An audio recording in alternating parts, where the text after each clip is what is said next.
dadas al comité de convivencia, a las dependencias de gestión del recurso humano y salud ocupacional de las empresas e instituciones públicas y privadas. Y se debe elaborar unos informes trimestrales sobre la gestión del comité que incluya estadísticas de las quejas, cuántas se dan, seguimiento de los casos y recomendaciones, y los cuales serán presentados a la alta dirección de la entidad pública o empresa privada. En el artículo 13, que este artículo nos habla de sanciones, el incumplimiento a lo establecido en la presente resolución será sancionado de conformidad con lo dispuesto en los literales de la A al C del artículo 91 del decreto ley 1295 del 94, modificado por el artículo 115 del decreto número 2150 del 95. Siguiente diapositiva, por favor. Esta es de la Corte Constitucional. Bueno, por último les tengo la sentencia T472 de 2017, es de la Corte Constitucional, que menciona que el acoso laboral constituye una práctica presente en los sectores públicos y privados mediante la cual de manera recurrente o sistemática se ejerce contra un trabajador actos de violencia psicológica que incluso puedan llegar a ser físicos encaminados a acabar con su reputación profesional o autoestima. Agresiones que puedan generar enfermedades profesionales, eso también es muy importante porque acá se desprenden unas enfermedades profesionales, en especial el estrés laboral, y en muchos casos inducen al trabajador a renunciar. Estos en el caso laboral suelen encontrarse presentes los siguientes elementos, que es asimetría de las partes e intención de dañar. Causación de un daño, carácter deliberado, complejo y continuo, sistemático de la agresión. Siguiente diapositiva.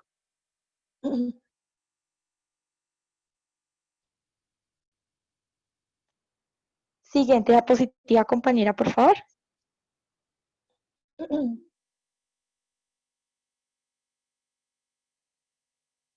Siguiente.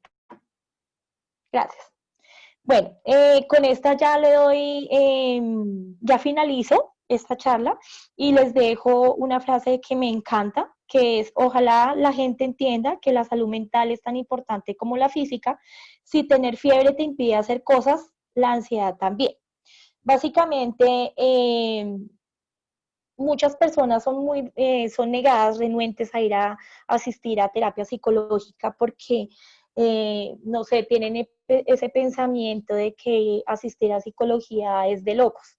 Pero quiero que hoy les quede algo muy marcado en esta charla, que es importante asistir porque así como lo menciona mi diapositiva, si es importante ir al cardiólogo porque estoy sufriendo del corazón, pues es importante ir a psicología porque es allí también donde se me van a desprender unas enfermedades mentales. Ahorita lo que estamos viviendo por el COVID-19 se está viendo mucho porque pues la mayoría de personas estamos haciendo teletrabajo, y digamos que las personas que tienen responsabilidades que no son solitas, sino que tienen ya hogar, tienen hijos, esposos, pues son personas que o sea, están totalmente comprometidas todo el día y se genera estrés porque el niño tiene que ingresar a sus actividades escolares, pero todo lo tiene que hacerlo online. La persona tiene que hacer su trabajo también vía virtual, y digamos que todo el tiempo está el esposo, la esposa y los niños, y esto genera estrés. Aparte de que tiene que cumplir con las funciones que le fueron asignadas al interior de su empresa, también tiene que cumplir con las funciones del hogar. Entonces, de ahí sí se genera un estrés. Y bueno, es importante que vayan a psicología. Otra recomendación que les puedo dar es que en el momento que vayan a psicología porque se les esté presentando alguna situación al interior de sus empresas, es importante que cuando vayan ante el profesional, digamos que todo profesional tenemos que hacer historia clínica, los psicólogos también hacemos historia clínica, y es importante que cuando estén en consulta con él siempre hagan claridad de por qué se encuentran así. Es decir, si a mí un paciente me llega hoy y me dice: doctora, es que tengo estrés, todo me genera estrés, yo le voy a decir: bueno, pero explícame por qué por qué tienes estrés? Entonces es importante que me digan, no, porque tengo mucha carga laboral, porque estoy trabajando más de las horas, más de las 8 horas acordadas, mi jefe me está presionando todo el tiempo, me exige más de lo que mi trabajo corresponde. Entonces, eso es importante porque en la historia clínica va a quedar redactado ahí y digamos que más adelante que ustedes sigan sufriendo un acoso laboral, esa sería una prueba muy importante para mostrar ante un juez laboral.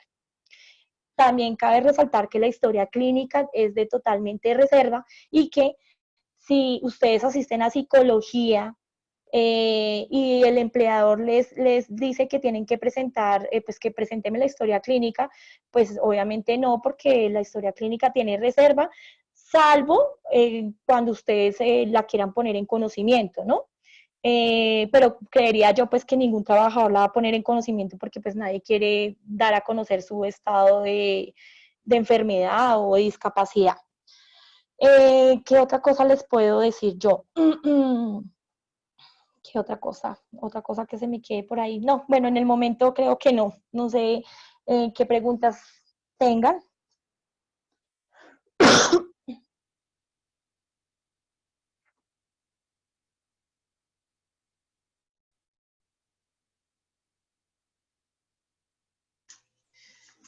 Sí, compañeros, la compañera Diana ha terminado su exposición. Si compañeros o compañeras tienen alguna pregunta, por favor, estamos entonces pendientes de darle respuesta, o si no, para darle paso al profesor Pedro Arango, que lo presenta la compañera Alessandra. Bueno, profesora Diana, estos muchachos quedaron muy entendidos, creo, bastante entendidos. Y creo que entonces la diapositiva que tú nos dejas, se la vamos a dejar a ellos de apoyo.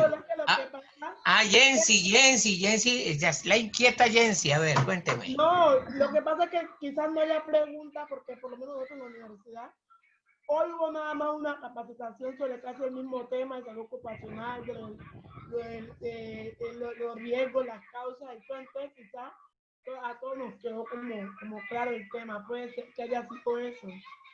Ah, bueno, entonces reforzamos aquí en este momento la tarea. Bueno, entonces, Diana, te agradecemos altamente tu disposición. Veo que Wilson también se comunicó, se nos conectó. Wilson es compañero abogado laboralista, es un compañero que nos apoya en el tema educativo también con lo que tiene que ver con el tema de las enfermedades laborales, de las demandas que ponen los trabajadores frente a eso. Alguna vez en próximas oportunidades tendremos la oportunidad con Wilson de trabajar. Muchas gracias, Wilson, por estar con nosotros aquí. Bueno, Harold, muchísimas gracias por la oportunidad. Espero que esta charla haya sido de mucha ayuda pues, para todos, ¿no? Claro, claro, muy bien, Diana. Muchas gracias, ¿yo? Muchas gracias, profesora. Eso. Gracias a ti por participar. Eso. Gracias, Diana, por tu participación. Gracias a ustedes. Bueno, pues continuamos con la agenda. ¿Aló? ¿Sí, señor? ¿Aló?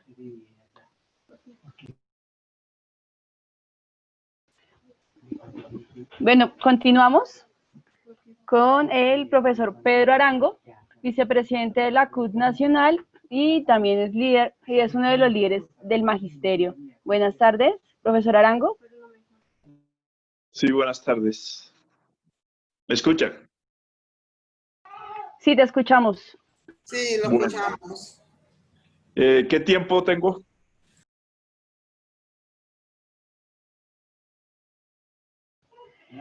Pues estaba programada la clase hasta las 7. Son 40 minutos que tiene. Sí, aproximadamente 40 minutos. ¿Listo? Listo, compañero. Bueno, la situación que... Compañero, no te vemos. Se ve el bombillo solamente. Ahora sí. Mucho mejor, compañero. Bueno, voy a quitarle un poco la pantalla y listo, y voy a seguir hablando.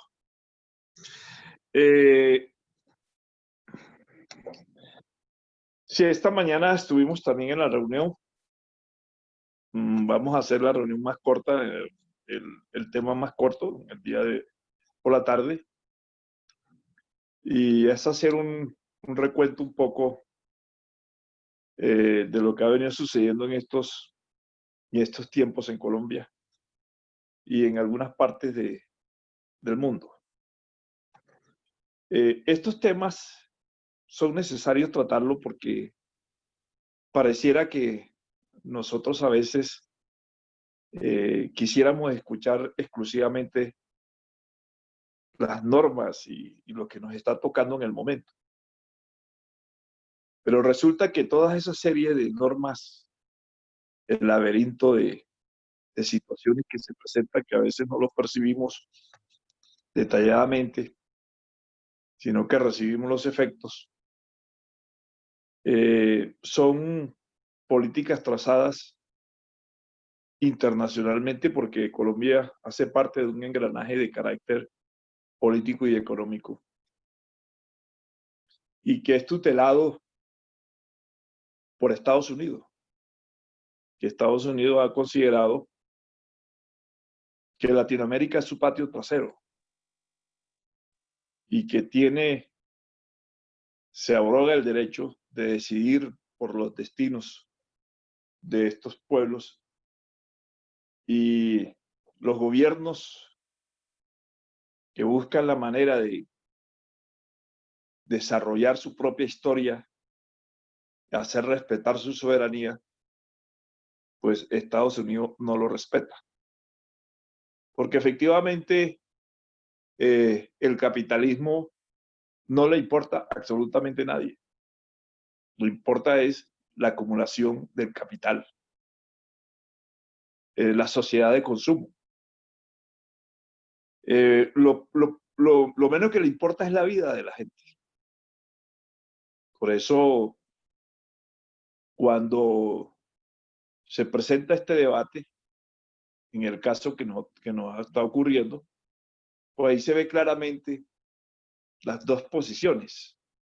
Los países que han tenido alguna vez posibilidad de desarrollar su población con su soberanía, la defensa de la vida es lo más importante, la vida del ser humano.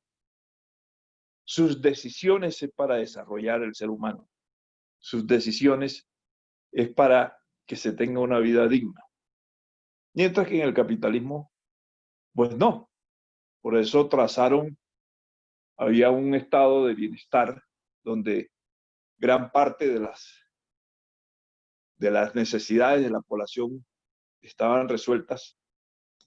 Ellos, para poder acumular más capital, decidieron a nivel internacional implementar un modelo económico que es el neoliberalismo, basado en el comercio y quitándole los derechos fundamentales a la población.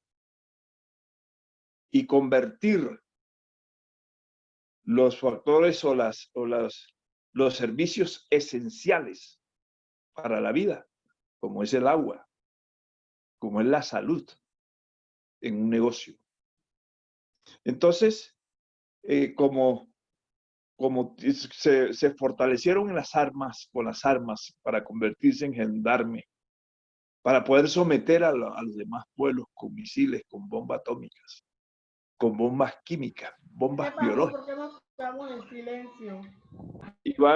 Y van dirigidas esas bombas a acabar con la vida del ser humano, incluso con el globo terráqueo, porque con el ansia de acumular dinero y dinero, pues acaban con la naturaleza y acaban con el ecosistema, con el agua, con los ríos, con los gases invernaderos, con el recalentamiento global.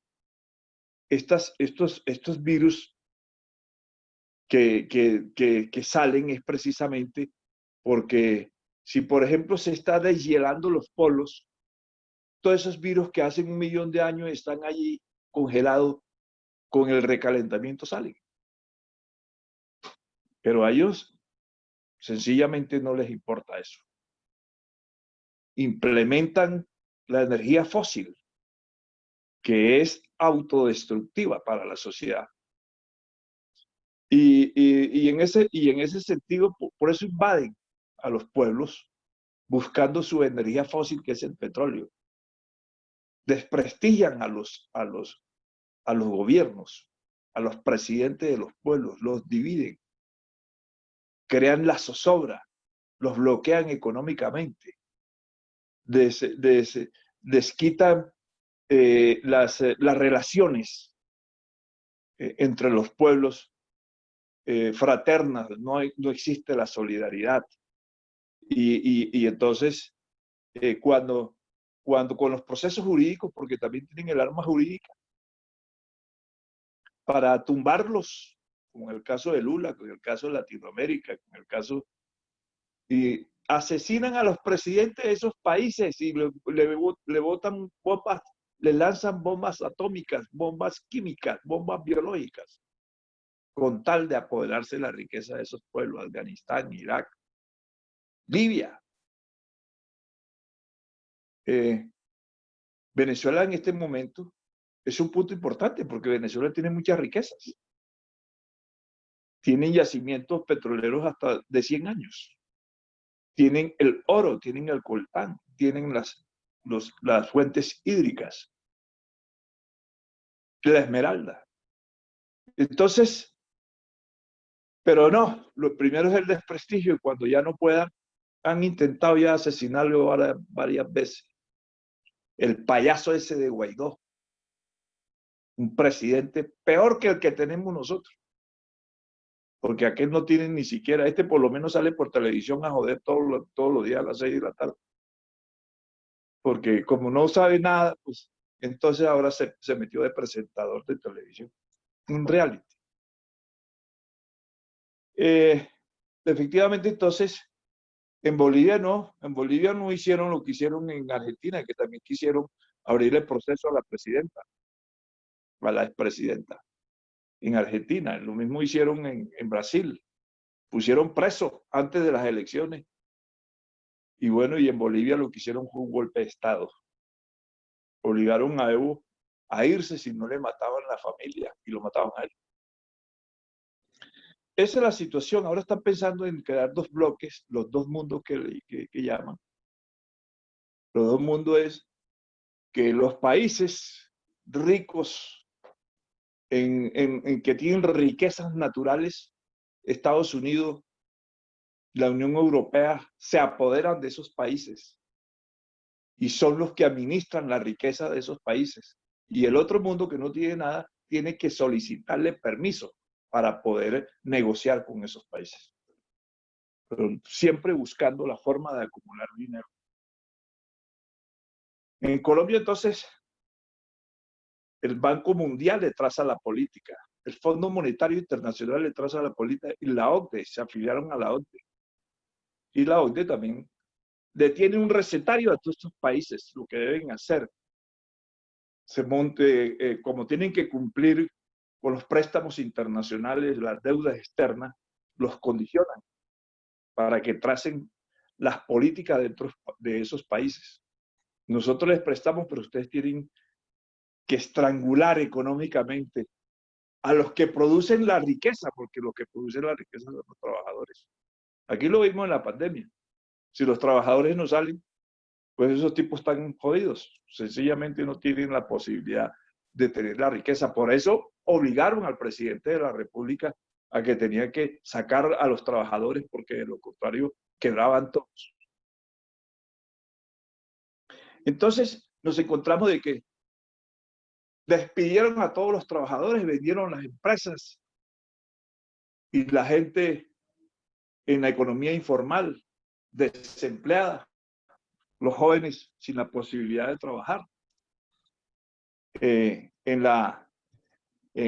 los vendedores ambulantes, acabando con el aparato productivo de Colombia.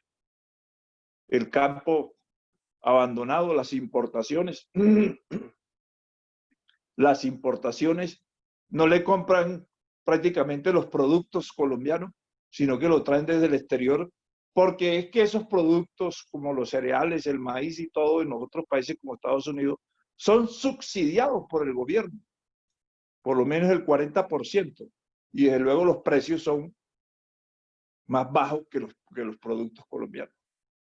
Entonces acaban con el agro y con la industria nacional porque todo es importado en la práctica. Esa situación nos cogió a nosotros, se entregaron el presupuesto a las EPS y las EPS, pues como es un negocio, pues crea barreras de acceso. Entre menos presten entre menos presten servicio, pues son más las ganancias de ellos. Porque convirtieron la salud en un negocio. ¿Saben? Lo esencial de la vida, como convertir el agua en un negocio. Lo que hicieron en La Guajira, que sencillamente le quitaron el río a los guajiros y se murieron los niños de hambre, y de inanición y de todo. Y ahora creo que la Corte hizo un fallo devolviéndole el agua, acabando con la represa. Vamos a ver qué va a suceder. Pero los trabajadores de la salud no tienen la posibilidad, ni siquiera están por orden de prestación de servicio. No tienen un trabajo decente, no tienen estabilidad laboral. Le pagan cuando le da la gana. Y el que no tiene plata, pues no lo atiende. Así de sencillo. Y privatizan los hospitales públicos y privatizan las clínicas públicas, porque es un negocio. Y entonces vino la pandemia y nos encontró que realmente el sistema de salud ha acabado desmantelado completamente. No puede responder a una pandemia de esta. No puede responder. Y hicieron la cuarentena, plantearon la cuarentena, pero después no dieron la plata para que la gente se estuviera confinada. No le dieron la renta básica, no le pagaron los servicios, teniendo la plata para pagar los servicios. La plata está en Colombia. Y ellos no hicieron eso. Sencillamente ordenaron que la gente saliera. Pero, ¿cómo así que estos pueblos montan unos gobiernos para que gobiernen para los ricos? Porque a los ricos los eximen de impuestos. ¿Cómo así que la gran parte de la población que sufre en carne propia la situación en contra de la misma población por estos señores títeres de Estados Unidos y el duque títere del Uribe? Es que efectivamente la formación y la educación de la población es muy complicada.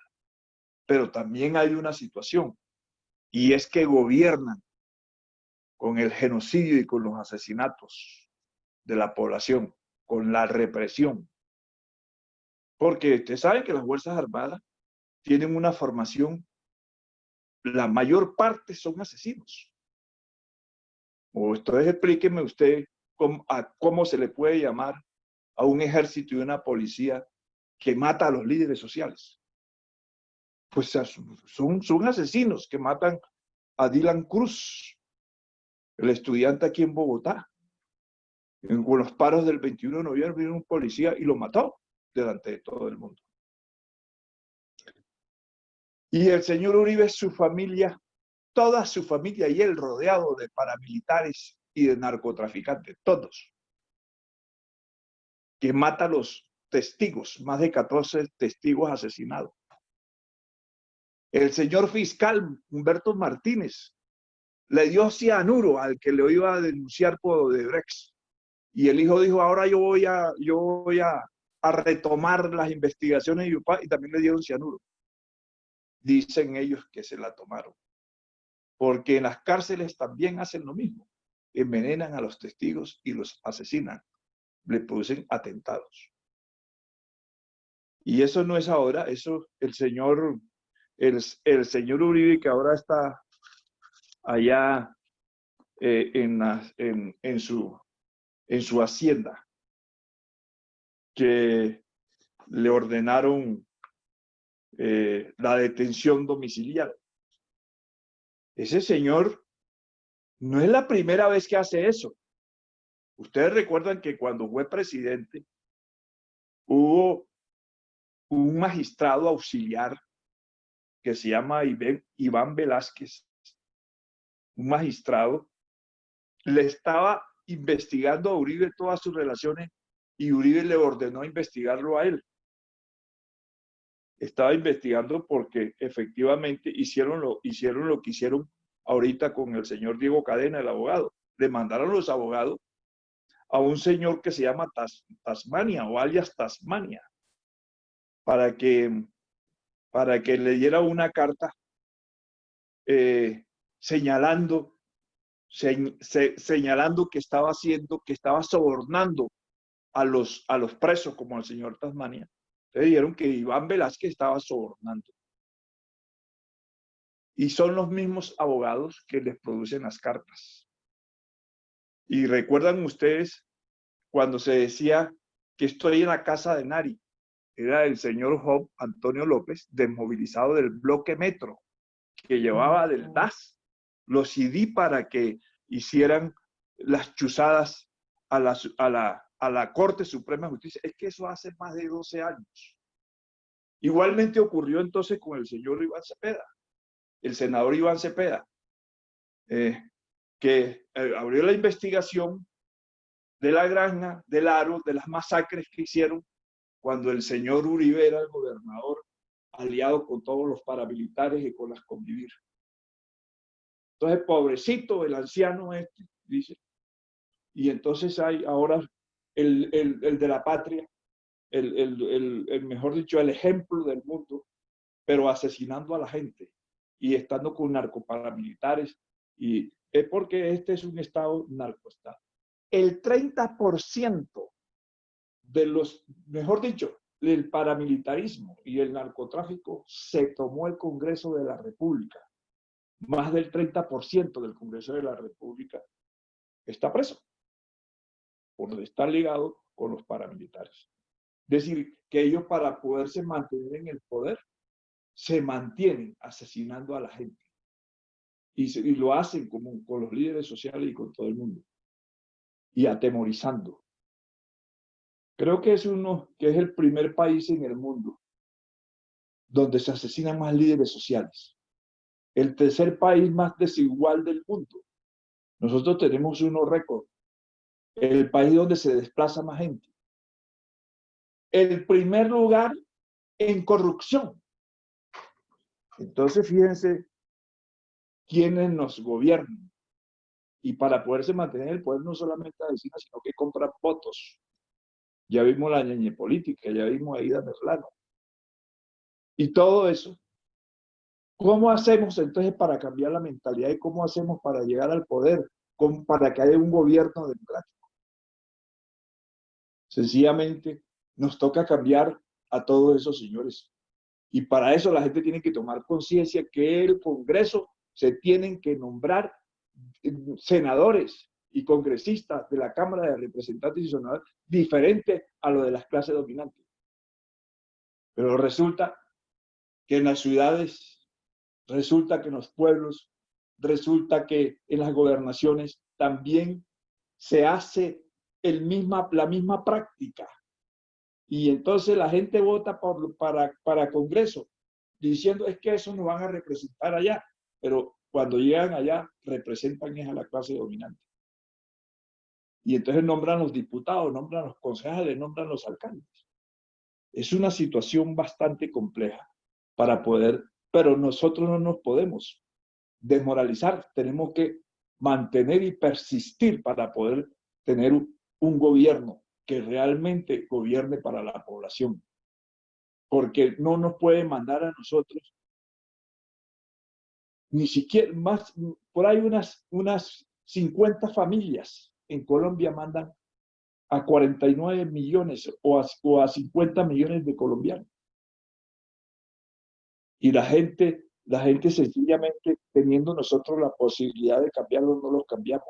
Antes le rinden pleitesía, salen porque tienen una base social de narcotraficantes, de traquetos.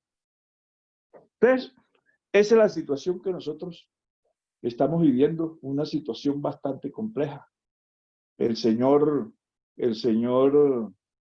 Uribe entonces está allí porque sobornó el señor Uribe, hizo fraude procesal y engañando a la justicia. Y cuando le van a adelantar algún proceso de todo lo que ha hecho, de los genocidios que ha hecho, entonces lo que inventa es acabar con las cortes. Ya ahora está planteando que debe haber una sola corte y que van a hacer un plebiscito y que entonces tiene que salir de la cárcel. Que bueno, en fin. Pero bueno, a todo marrano gordo le llega su Nochebuena, su San Martín, no sé, a todo puerco allá en la costa, nosotros que somos de la costa, le llamamos puerco a los cerdos. Bueno, esa es la situación del sistema de salud, una situación bastante compleja. Ya vemos la situación que hay. Nosotros, desde luego que defendemos pues la justicia, defendemos la corte, y ojalá respondan, porque es que nunca han respondido. Nosotros, que se le haga el debido proceso, pero que tiene que pagar por todo lo que ha hecho en este país. Y no tenemos por qué estar temiendo a que eso se dé. Sencillamente que debe cumplir con lo que la ley, con la justicia ordene y que debe cumplir con las exigencias y con las condenas a que se le llegue. Ojalá nosotros podamos quitarnos ese señor de encima. Pero no solamente es él, es su partido, el Centro Democrático. Y la única forma es debilitarlo. ¿Y cómo se debilita? En las urnas. Nosotros entendemos que en esta situación es difícil organizarnos, que en esta situación es difícil movilizarnos, pero no nos podemos quedar quietos. Por eso FECODE dijo desobediencia civil. Que ¿cómo así que van a sacar 9 millones de estudiantes? Cada vez que sacan gente a la producción, cada vez que saquen gente a las fábricas y a los trabajadores, pues hay más gente infectada. No sé cuántos infectados hay actualmente acá en Colombia, pero eso todos los días nos dan a nosotros unos resultados, nos dicen cuántos, pero pasan de los 345,000 afectados en Colombia. De fallecidos están por el orden de los 11,700. Creo que diariamente están falleciendo como 200 personas. Y no hay una salida, porque ahora están haciendo filas para el respirador, porque no hay respiradores. Acá en Bogotá tienen los fallecidos en container haciendo fila para el horno crematorio, porque es mucha la gente y no hay hornos. Y la gente muriéndose en sus casas porque no los atienden. Entonces nosotros conformamos el Comité Nacional de Paro y un pliego de emergencia. Y ese pliego de emergencia contiene el tema de salud, que se le resuelva el problema laboral a los trabajadores de la salud, que se le dé la bioseguridad a los médicos, a las enfermeras, que se le pague a tiempo y que haya un sistema fuerte, que el presupuesto es que el presupuesto, dice el señor Duque, que son 117 billones que han invertido, y la Universidad Javeriana fue a investigar y encontró que le entregaron la plata de 70 billones a los bancos y al capital financiero y a las grandes empresas, y eximieron de impuestos a las grandes empresas. Entonces las micros quebraron, y lo mismo que las pequeñas y medianas, no le pagaron las nóminas, no le pagaron. Entonces se robaron la plata, fortalecieron a los grandes empresarios, quebraron con la seguridad alimentaria. Por eso ese pliego de emergencia que ni siquiera lo escucha ni lo lee el señor Duque, lo desprecia. Ojalá podamos tener la fuerza para tumbarlo, pero bueno, no, las esperanzas son las últimas que se pierden. Entonces, nosotros, ese está el primer punto, lo de salud. El segundo punto tiene que ver con la renta básica, que es un salario mínimo para 9 millones de hogares, con un promedio de 4 personas, que equivale más o menos a 32 millones de personas, para que puedan pagar el arriendo y los servicios públicos. Con eso, medianamente, porque tendrían que pagar los servicios públicos para estar confinados, porque las fuentes del presupuesto existen, que es precisamente las reservas internacionales, más de 58.000 millones de dólares en las reservas internacionales, y no cuesta más de 10.000 millones de dólares pagar la renta básica, pero ellos cogieron la plata y se la entregaron al capital financiero, y le entregaron la plata a las EPS para que se robaran la plata, porque ellos no les importa, sencillamente por eso está muriendo la gente en la casa.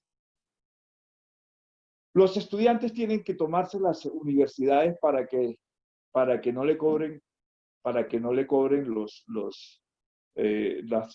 matrículas. Y entonces pusimos en el punto matrícula cero para que no pagaran los estudiantes. El tema de los campesinos, el tema de la seguridad alimentaria. Resulta que también destinaron un presupuesto para el movimiento agrario, para los campesinos, y se lo dieron a los terratenientes, y a los pequeños campesinos lo dejaron quebrados. Entonces estamos exigiendo eso. Lo mismo que el tema de género y la seguridad, que no haya la violencia intrafamiliar. Porque es que no solamente la violencia en la casa, también se dan en el campo, cómo violaron a las niñas indígenas, los asesinos. Esa es una formación deshumanizantes que se dan en las Fuerzas Armadas y en la policía. Deshumanizantes. Y está formado también basado en el patriarcado. Aquí el machismo es berraco en las casas. A veces nosotros somos los hombres, en las casas somos una figura decorativa, mandando a la mujer a que haga hasta el tinto y que le traiga las chancletas y que le traiga los zapatos. Porque no nos da ni pena, porque nos creemos los reyes. Y entonces, jodidos, terminan asesinando a la gente. Y en lugar de tener, pues, la paciencia que nos corresponde en este momento. Y entonces, hasta una ley, lo del feminicidio. Es tan arraigado el patriarcado que no hay una mujer en la religión católica que sea capaz, o no que sea capaz, que no la dejan hacer misa. Los que hacen las misas en las iglesias, y yo no sé si en las otras organizaciones, son los hombres. Porque hasta el Dios que nos imaginamos también es macho. Entonces, fíjense que eso es una vaina cultural, es una vaina berraca para erradicar eso. Y estoy de acuerdo que las mujeres se organicen y peleen sus derechos en igualdad de condiciones que los hombres. Y estoy de acuerdo que las mujeres no se dejen poder de los hombres. Entonces ese tema de la violencia intrafamiliar es una complicada. Y lo otro, pues, buscar la forma de vamos a participar en una vaina que se llama Misión Empleo, una comisión, una comisión que tiene el gobierno, donde van los empresarios y van los trabajadores, pero nosotros llevaremos nuestro pliego a decirnos y exigir que nos nombren nos den presupuesto para nombrar unos técnicos, para tener nosotros asesores y podernos defender allá en eso. Y bueno, eso es el pliego de emergencia para nosotros importante. Apoyamos la desobediencia civil. Los maestros tenemos un instrumento muy importante que es el conocimiento del saber. Nosotros les enseñamos a los estudiantes a cuidar la naturaleza, el ecosistema, pero eso no puede quedarse simplemente allí en el sitio donde estamos, sino sencillamente educar a la gente para que se proyecte, porque hay que defender la vida. Ese conocimiento no lo podemos enseñar a la gente en el miedo. A los estudiantes no hay que formarlo en el miedo. A los estudiantes lo que hay que formarlo en que tengan una capacidad crítica, un análisis crítico, una pedagogía crítica, para que entiendan los fenómenos de la naturaleza y de la sociedad y que no se dejen de estos gobiernos genocidas y asesinos narcoparamilitar que tenemos nosotros, porque la juventud tiene que cumplir un papel importante, así como los jóvenes y todos deben cumplir un papel importante. Nosotros tenemos la herramienta importantísima. Pueden rezar, se les respeta sus credos y todo, pero tienen que tener una capacidad de análisis. Y a los jóvenes hay que enseñarles que no tienen por qué tragar entero, tienen que conocer, tienen que revolucionarse con el conocimiento. De ahí que es importante, cada vez que se hace un proceso revolucionario, hay que hacer una revolución cultural, obligatoriamente, para que la gente sepa que la ciencia sirve para tener los saberes y el conocimiento y para poder confrontar a estos tipos que creen que con el miedo y con los asesinatos tienen que someter a la sociedad. Pues no, nosotros vamos a resistir. Y como dicen los jóvenes, ya no le tenemos miedo. Y la educación es importante. Por eso han señalado a los maestros que son unos adoctrinadores, porque nosotros tenemos el conocimiento y tenemos la posibilidad de organizar los padres de familia y la sociedad. Entonces, vamos a la desobediencia civil, vamos a luchar por un gobierno democrático, vamos a lograr cambiar este modelo económico, busquemos que después de esta pandemia nosotros seamos capaces de derrotarlos y acabarlos y sencillamente buscar unos mecanismos para que nosotros tengamos un gobierno que legisle y que gobierne para la población y no para 50 familias en Colombia. Muchas gracias.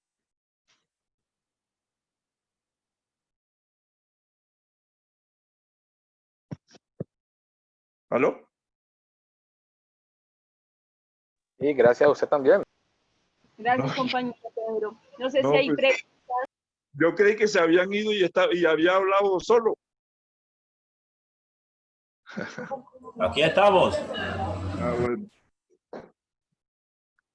Listo, eso era lo que le quería comentar y que ojalá pues entiendan de que a la gente hay que enseñarla, formarla en la política, formarlo en el conocimiento y que nosotros tenemos el saber que es importante. Nosotros no dejamos el conocimiento en los colegios, nos lo llevamos y cargamos con todo, pero hay que inculcarle a la gente su capacidad de crítica y de análisis para entender el mundo y transformarlo. Muchas gracias. Chao. Bueno, compañero Pedro, muchas gracias por su intervención. No sé si hay preguntas.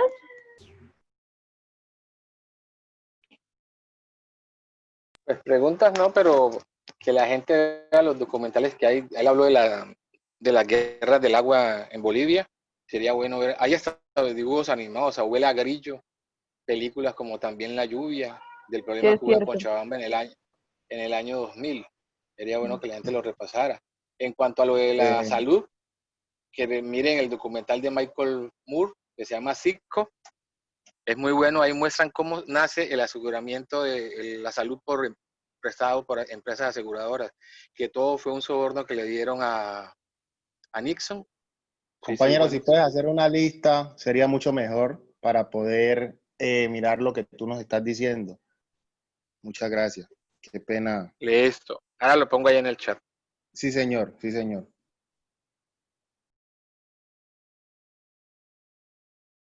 ¿Alguna otra intervención, compañeros, compañeras?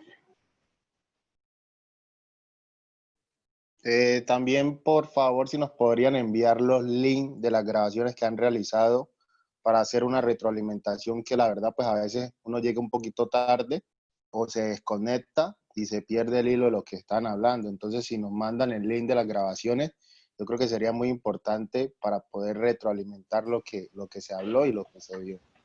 Listo, compañeros. Listo, entonces se enviará a los correos. Yo hablaré con Harold para coordinar el envío de las grabaciones de las clases que se han realizado hasta la fecha. Listo, nos vemos. Chao, chao. Gracias bueno, por compañeros. el espacio. Y gracias por la paciencia que tuvieron de escuchar. Hasta el martes. Bueno, que estén bien. Lo mismo, feliz tarde. Compañero. Feliz noche. Hasta luego. Gracias, lo mismo. Ay, sí, perdón mi intervención. Sería muy conveniente que nos enviaran todas las grabaciones para poder volverlas a escuchar y lo que de pronto se nos haya olvidado, recordarlo para la actividad que el profe Harold dijo que se iba a hacer la próxima semana. Entonces, sí agradeceríamos que nos enviaran todas esas grabaciones. Claro, yo entonces voy a coordinar eso con Harold para ver entonces este fin de semana cómo se les envía los correos.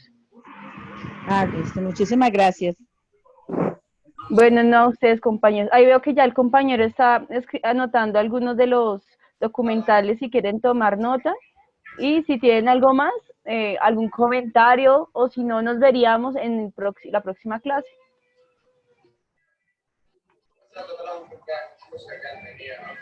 Muchas gracias por la información.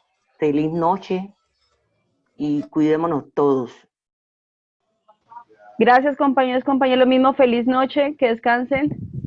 Lo mismo, que pasen una feliz noche. Feliz noche, gracias. Gracias. Lo de siempre, el último apaga la luz. Feliz noche, mi Dios los bendiga a todos, compañeros.